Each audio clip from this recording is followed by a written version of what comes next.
Hi, I'm Sam Sells, and welcome to my podcast, Clean Money. I like to say investing matters, and my show is to talk with everyday folks that are not only creating great success, but making an impact in society and improving the lives of others. That is my mission, and I want to share my stories and others with you. Welcome to Clean Money. Thank you, everyone, for joining with us today for another great episode of Clean Money, where we talk about making a difference in the world through our investments of time and resources. My guest today is Mr. Brock VandenBerg, and welcome to the show. Samuel, thanks very much for having me on today. Yeah, well, I'll go ahead and tell everyone just a little bit about yourself, if I could. So you established TaliMar Financial in 2008 during the height of the housing crisis to provide real estate investors a secure source of financing for their real estate transactions. TaliMar Financial quickly became one of the leading private real estate lenders, funding residential and commercial fix and flip loans, bridge loans, and new construction loans. You launched TaliMar Income Fund 1 in 2001 to offer high net worth investors and family offices the opportunity to participate in this growing portfolio of real estate loans. And you've also raised $400 million now in investor capital. Is that right? Over that period of time, yeah. Yeah, that's just incredible. You paid out over $23 million in investor distributions. That is a fantastic track record. Your real estate career started in 2001 with KeyBank's private equity group. At KeyBank, you work closely with leading real estate developers and institutional investors to fund more than $200 million in mezzanine debt. I know a lot of people don't know what mezzanine debt is. Yeah. I'm very familiar with mezz debt and joint venture equity investments. That's probably a conversation for another time. But after you spent 5 years with KeyBank, you're appointed to a 3-year engagement with the FDIC, the Federal Deposit Insurance Corporation, where you oversaw the orderly dissolution of failing banks. I love how we use the political wordage of what I was doing. We went in and took over banks that were failing. Yeah. So welcome to the show again. Tell me about that, because right now that's a huge topic on everyone's mind. Yeah. Samuel, that was, it was such an interesting time of my life. I'd worked in the private equity field, putting together what's called mezzanine debt transactions. And for those that are not aware of what that means, it's essentially gap financing, funding for a sponsor that's buying a multifamily project, similar to what you guys do, and filling that gap. So I spent 5 years doing cash flow analysis, and it was a great opportunity, but 2007 hit, and this was all for single family for sale residential properties. And when the housing market slowed, there really wasn't a huge demand for this type of capital. So I shifted over and I went over to the FDIC. And what's interesting about the FDIC is right as the housing market collapsed, a lot of these small and mid-sized banks started to have issues. I mean, they had just put out really, really bad loans. Almost similar to what we have today, but today is not a result of bad loans. It's just a quick rise in interest rates. And so they had to bring on a bunch of bankers, and I call this the white collar prison for bankers, because we had to unwind all of the loans that we had done with these banks. So they brought us in, and they would essentially put a team together knowing that there was a bank that was going to be failing. And there would be about a dozen of us that would go out to the bank on a Friday night. And right as the bank would close, our team would enter the bank. We would effectively take over the bank, all the financials, all the cash flow at that moment, and then spend the weekend underwriting all of the loan portfolio. So my team would go in and say, okay, this is a good loan, this is a bad loan, what can we do with this loan? And on Sunday evening, it was our responsibility to have all these loans ready to be packaged up and sold to private investors. And so you would be up from Friday night all the way through Sunday afternoon, putting this package together. And it was very, very interesting and very eye-opening, the types of loans that banks were doing at the time. It was all from real estate loans. I mean, this was the craziest one, was livestock loans. We were underwriting what's the value of a bunch of horses. And so, it was a good time, but it was stressful. It was, obviously there's a lot of volatility in the market, a lot of dynamic that were going on that I was a part of. But it really kind of shaped how, I do business today by seeing what happened with these banks during the financial crisis. That's incredible. I mean, I've been flipping home. I started flipping homes in the 2006, okay, 2005, 2006, 2007, and then 2008. I started buying them and flipping them myself. I was doing it with a partner, and then moved on to another partner. But I remember owning homes in 2008, and they hit the market just kind of at the end of 2008. And it was just incredible what happened afterwards. We made it through fine because we were buying homes in downtown San Antonio for $50,000 a piece. Yeah. And turning around and selling them, 3 weeks later for 130. And so now we just sold them for 110. And then some of those I kept as cash flowing real estate for the next 15 years. But just to put some context, back in those days, I mean, I was making $2,500 a month. I lived in Idaho. I was stationed in Idaho. I was a senior airman in the Air Force, making nothing. I called a loan broker in Houston. This is 2007, and said in 2008, and I was like, hey, I want to buy an investment house. He's like, okay, how much money you got? And I said, nothing. I got nothing. Okay. He's like, cool. All right. Yeah, I can get you a loan. And so, I was starting to buy this house, and then my partner in San Antonio was like, hey, Sam, I got this other one for 50 grand. Can you guys do it? And so I called the broker. I'm like, hey, can I do another one? 2 at the same time? And he's like, sure, no problem. And I got 2 loans. I had no business getting loans. I had no money. Yeah.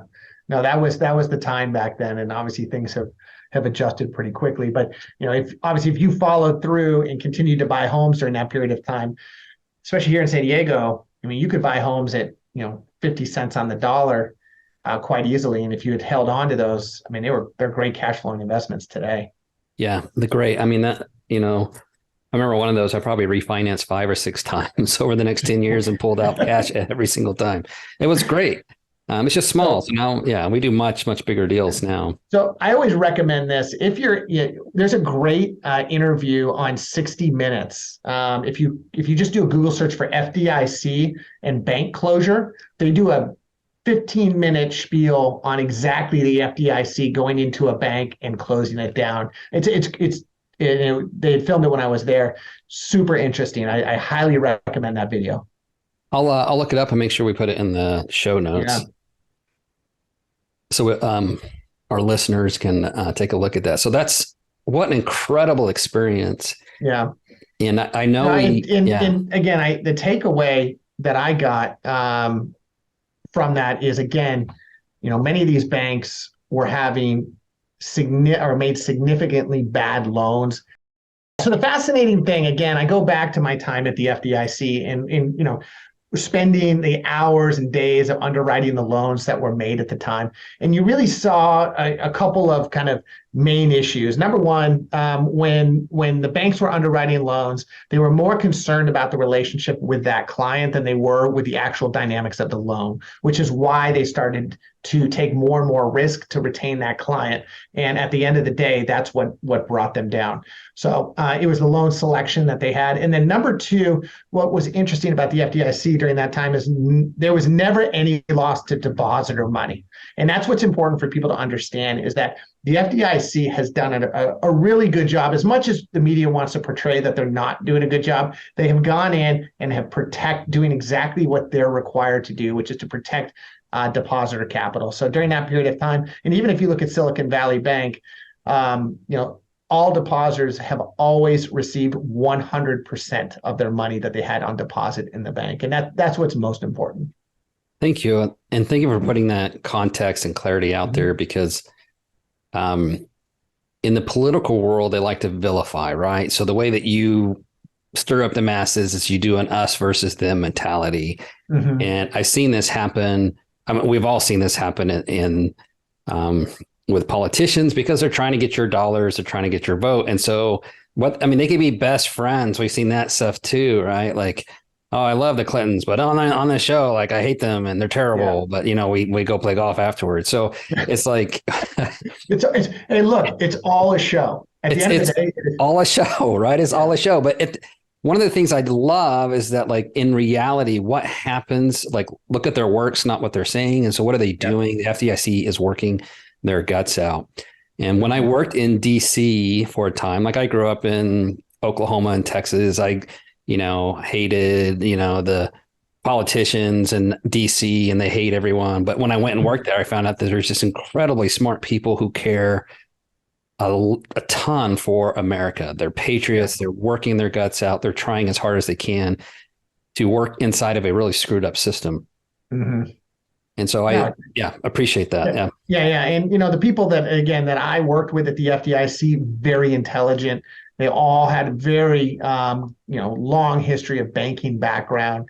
And, I tell people, look, you can put as many rules and regulations in place, but you can't regulate stupidity, right? You just can't. And it's impossible to predict what the next big blow up is going to be.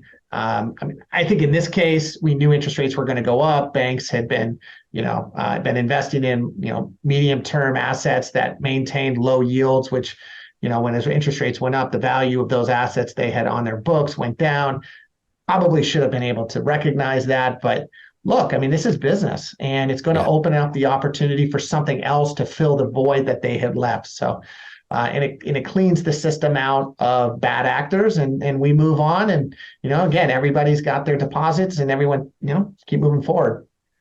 Yeah, that's great. I'm, sad in a lot of ways, because I know people fail at this, in this juncture, and it's really hard on those who just started, who haven't had the chance to mature.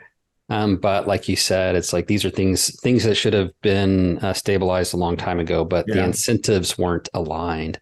Yeah. And so let's talk about incentives just a little bit. We had a very short discussion before about ADUs, accessory dwelling units. And so I'm very, very passionate about this, as we based our entire company on this fact that rather than building brand new housing because land is scarce and it's difficult, what we do is we come in and we take on very heavy lift apartment complexes that are 50% occupied or even 80% occupied, but full of crime and difficulties and terrible management and ownership neglect, and institutions abdicate responsibility because they're not going to go touch that property. It's too nasty, or it's too old, or all the pipes are cast iron and rotted and they're all falling apart. So we go in and we take on these super heavy lift projects. And what it does is, when you take on a 250 unit apartment complex that's 40% occupied, and then you do all the renovations, you get it all out. We just brought in 150 new homes into the community in 6 months or 8 months or a year, however long it takes us to do that work. You can't do that with a ground up build. And two, you can't do that if the policies don't support that. Yeah. And so let's talk a little bit about ADUs, what that is, and what you're doing is you're essentially taking assets that are functional obsolescence. That's what I'm talking about. They've end of life. They're really the asset itself, that multifamily property that you buy, no longer has value because it's in such a poor condition. And so, where we come in is we're providing capital financing to groups like yourself that can go in and purchase and then transition a functionally obsolescent property into something that's functioning, that people can live in, that the community can be proud of, that the local government can actually earn tax dollars from. And so here in San Diego, and you made reference to this, is that we have such a lack of supply of housing. And when people talk about lack of supply, we could build out for the next 10 years and still not have enough housing in San Diego and really just Southern California core markets. It's because, number one, the politics behind new construction are not favorable. So it's we call NIMBY, not my backyard. Nobody wants to take a single family home and convert it into multifamily properties. Number two, the cost to do it. So in order to get a construction permit is going to cost you around $50,000 to $75,000 per unit. So you can imagine if you're trying to bring in any large amount of units, just to get the permit is costly. So which drives up the price of the units. They've got to be luxury, and they're not going to be affordable. So you're not encouraging affordable housing. It's a terrible way to do things policy-wise. Sorry. Go ahead. Yeah, no, Sam, you hit it too. And that's my viewpoint is, and not only that, you want to even add to that is now they've got, they're adding additional fees to build affordable housing. So they're charging you to build market rate housing and then taking that money and hopefully building affordable housing, which in itself doesn't work. So, but you're right. I mean, everything that's coming on that's new built is ultra luxury, and that's as a result of how they've set up the system to do it. So those are the main issues. But we talk about ADUs. They have become a big market here in San Diego because now they've made it more flexible for homeowners on their existing properties to build 2, 3, 4 units, with the idea that someone is going to convert their backyard or maybe add to their existing house to put in affordable units. Now, we all know at the end of the day, you might as well just go ahead and allow people to upzone the property and allow you to just tear the house down and build multifamily units. But this is like one step in the right direction of allowing people to build additional units onto their property. Yeah, for context, I got my degree, my master's degree in health policy.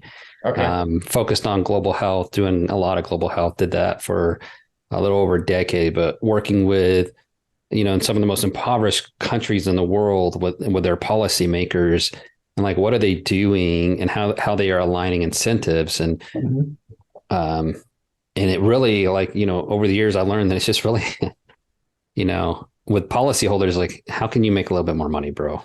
And if I can say, you can take care of all these people and that's going to make you look better and you're going to get more campaign donations and blah, blah, blah, blah, then, please make this policy that's going to help your poorest of the poor. And in America, we sometimes do that right.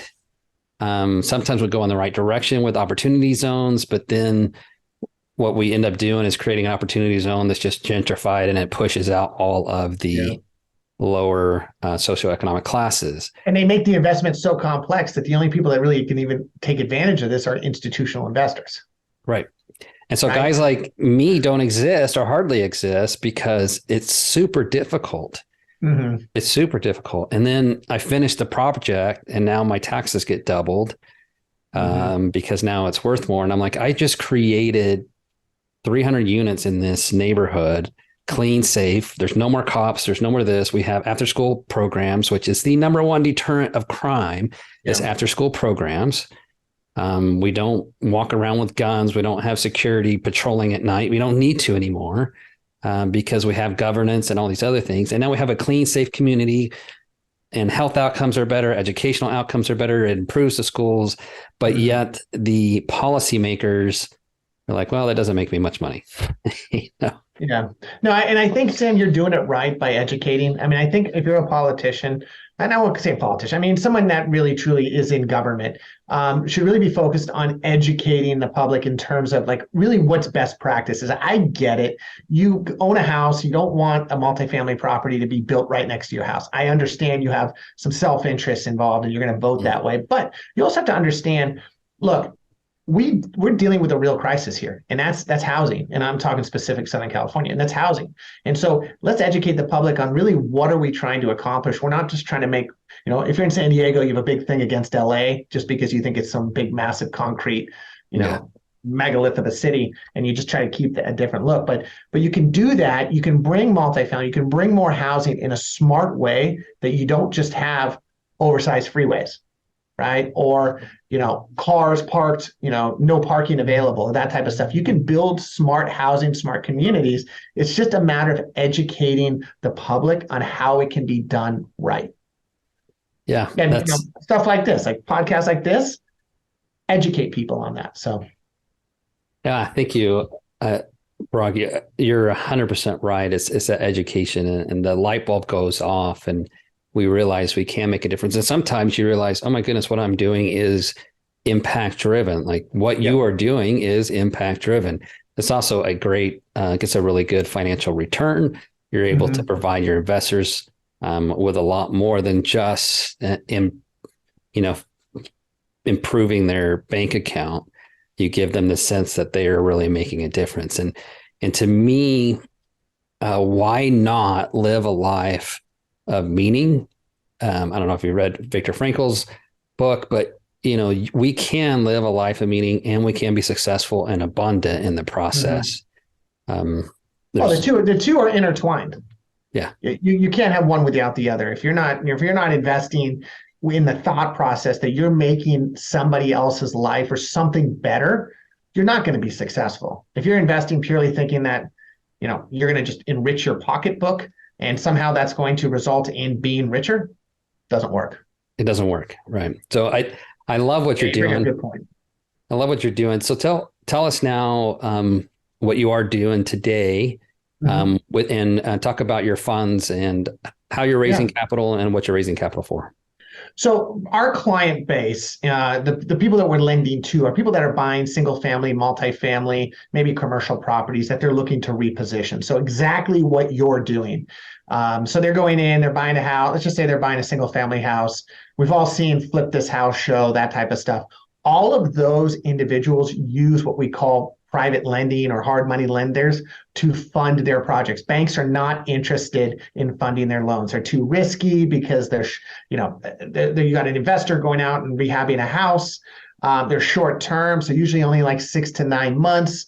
And they need to move super quick. As we all know, banks are not quick to move.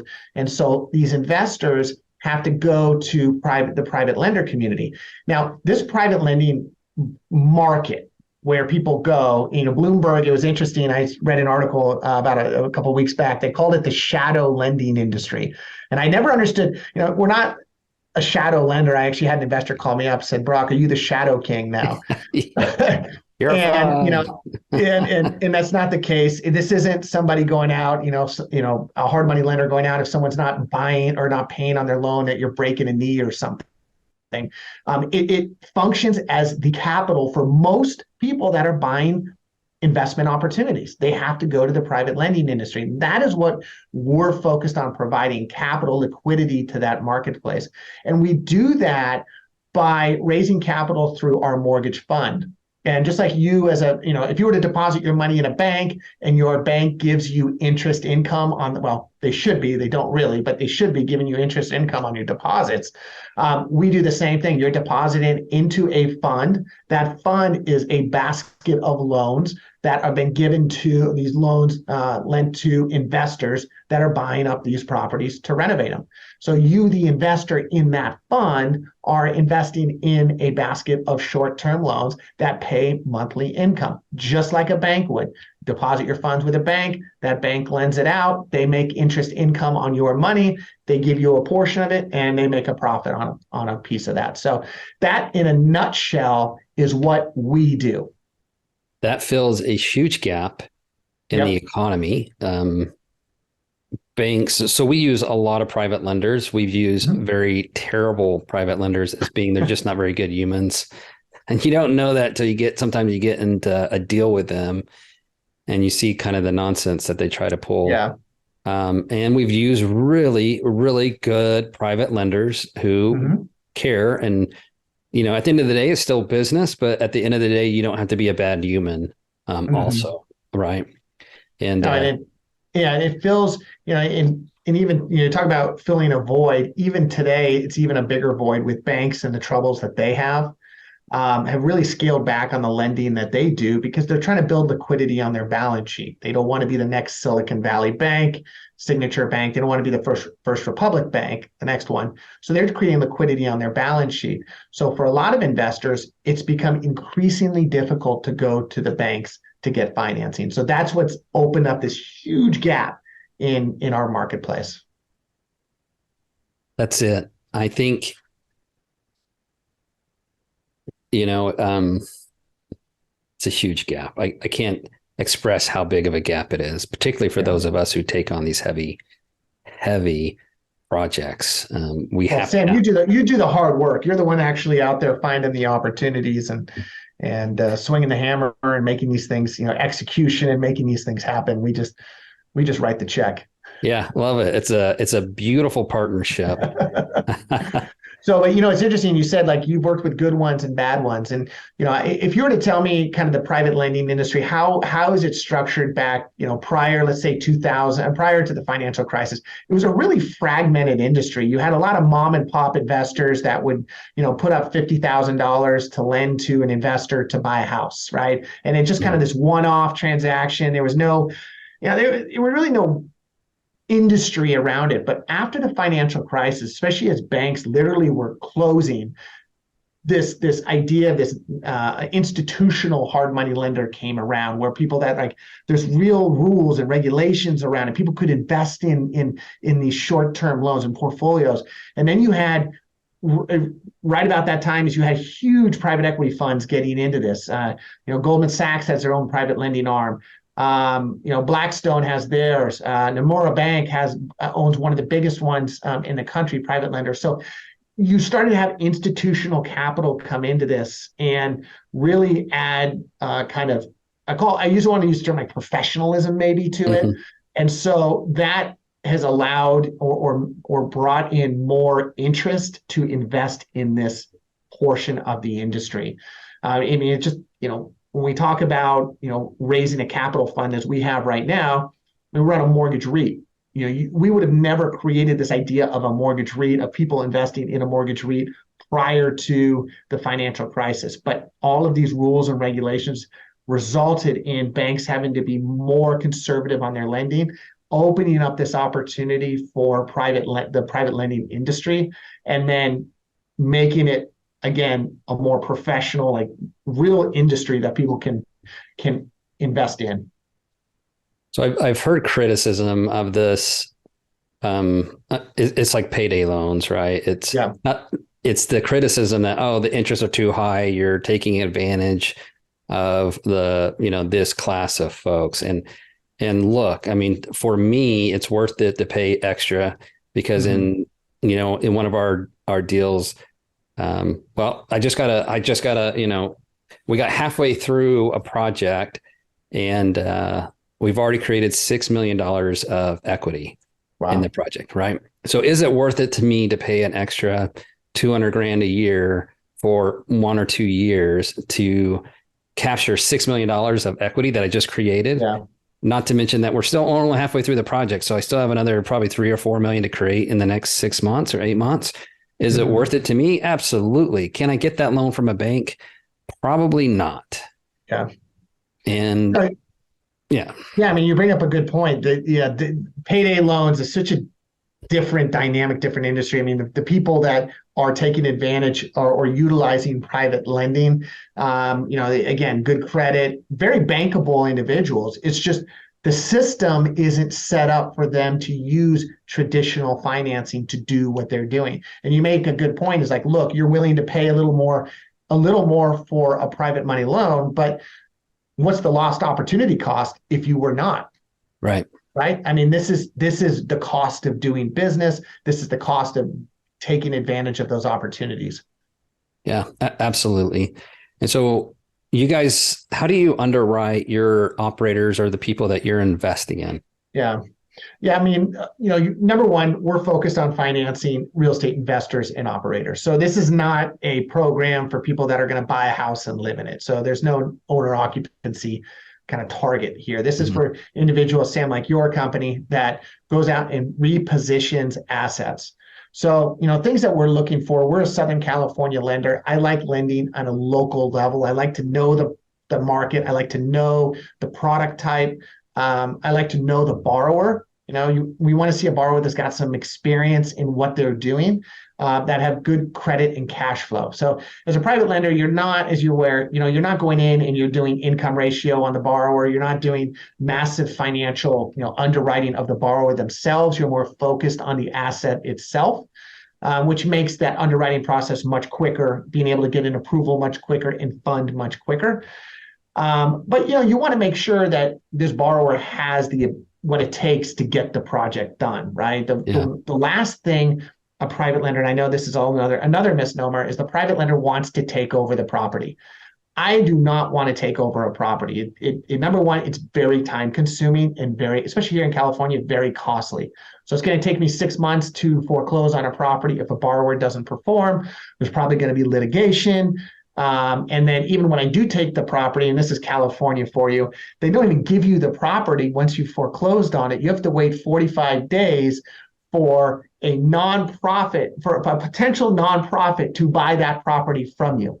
So you have to give it open. You have to allow a nonprofit to come in and buy the property for you after you foreclose. So we're not in the business of doing foreclosures. Number two, I need to start a nonprofit. Oh no, there's a whole cottage industry to this now. People got onto it. So you've got people that are putting together nonprofits to take advantage of this rule. And then the other thing is we work with a lot of repeat business. So I may have a client that goes out and has rehabbed in single family and multifamily 10 plus projects. Okay. That's the relationship that we're trying to create with borrowers. So if I'm foreclosing on everything, it's pretty tough to create relationships on working with borrowers that aren't performing. So really the target market is real estate investor who's going to perform well. I'm comfortable with the asset. Right. So if I do have to step in and assist in the execution strategy, do I feel comfortable that I can finish out the project? Yes. So that's really kind of our target market in terms of lenders or borrowers. Do you guys only loan in San Diego, or do you do across the nation? What's your market? Yeah. So primarily, if you were looking at my portfolio, 75% is just San Diego, and that's how much demand there is. So I've raised since 2008 a little over, almost close to 400 million, of which we have 46 million active in our REIT, in our mortgage fund, and most of that is in the San Diego market. That's how much demand there is just in San Diego alone. But we'll look at all of Southern California. I mean, as you know, you got to really invest locally. You have to know the market, right? I mean, how do you underwrite deals when stuff comes across your desk? Market is one of the first things that we look at, because the brokers are painting this gorgeous picture. Investors a lot of time or new syndicators or new to commercial real estate, they'll bring us this deal and they're like, we're going to add $400 a month in rents. Yeah. You're like, no, that's in Tulsa. You're going to add $100 a month to rents. Yeah. But demand's going to be high. They're just not going to pay any more than that. So you can fill them all as long as you only do that. But if you do more, it's not going to happen. And at this price point, the deal doesn't work. And so we won't even look at deals anymore that aren't in markets that we are currently in. We'll look to go into a new market, but there's got to be, we got to look at 250 units, 300 units, somewhere where we can get a good market share. And we have to spend some time in that market to understand. Because we're adding a lot of homes onto the market. We got to know that they can absorb that. Yeah. And, when you bring up a good point, is like understanding the market. And I tell new investors that are getting in the industry, know the market that you're getting into first before you get into it. Understand the dynamics, because there's dynamics in every market. There's something different going on. And if you don't, it's not going to end well if you don't know those. Absolutely. And so you can say, oh, I'm buying a house for $40,000 in Ada, Oklahoma. And you're like, well, yeah, you're going to turn around and sell it for 45. Maybe after you spent 20 grand on it. That doesn't mean it's a good deal. So wonderful. I think there's going to be listeners who want to reach out to you, and I know folks who are in that market who are always looking for good debt partners. So how can people reach you and find you? So again, the company is TaliMar Financial. That's T as in Tom, ALIMAR, TaliMar Financial. And we're actively raising, obviously, money for our fund, our mortgage fund. And then we're obviously out there looking to fund single family, multifamily, and commercial properties. What we really like are working with, obviously, operators that are seasoned, that are experienced, ones like you, Sam, and your group, that are out there actively buying and repositioning assets. We think that obviously there's money to be made, but as we talked about, you're changing communities, and you're adding value, not only, changing existing assets and bringing them back to life. You're putting jobs, people to work in good paying jobs, bringing tax dollars to communities. And, it's a real value add for everybody involved. We've gone and talked to city councils before. We've talked to councilmen. We've done other things that have been really helpful. We've talked and worked with a lot of charities and other religious organizations, police departments. And it's amazing how many people live and feed off of these apartment communities, schools, elementaries, middle schools, high schools, jobs, like you said. We end up hiring a lot of people, a lot of contractors. We pay well. We get good work, or they go do something else. But it's incredible. We don't even think about it a lot of times, but you have 400 or 500 lives, and those 400 or 500 lives in this complex of 200 units or so, there's 400 or 500 lives. They affect a lot of other people. And so it's incredible. And I wish policymakers would think about that a little bit more. And we're on a mission to make a difference in that regard from policy perspective, but proving also that it works on the ground so that we can have that leverage with the policymaker. So I'm so grateful for all the work that you do. We're out of time today, and we'll make sure that your links are in the show notes, as well as the link to the 60 minutes video. Again, check that out. It's a fascinating video. I always show it when people come over and ask me about the FDIC and my time there. It's a great video. Awesome. I'm going to watch it myself because I'm interested. Okay. Thank you, Brock. Well, Sam, hey, thanks again for having me on. It's such a pleasure. I really appreciate it. Yeah, absolutely. Thank you for joining the show. Thank you for tuning in to Clean Money, where we talk about sustainable investing that improves society. We are passionate about creating great investment returns to investors who want to use their money to make a positive social impact in the world. If you enjoyed the episode, we'd appreciate a 5-star review. And if you are interested in making your investing matter, please connect with us at wildmountaincapital.com, or you can find me, Samuel Sells, on LinkedIn, on Twitter at Sells_Samuel, on Instagram at Clean Money Sam, or on Facebook. And finally, make your investing matter.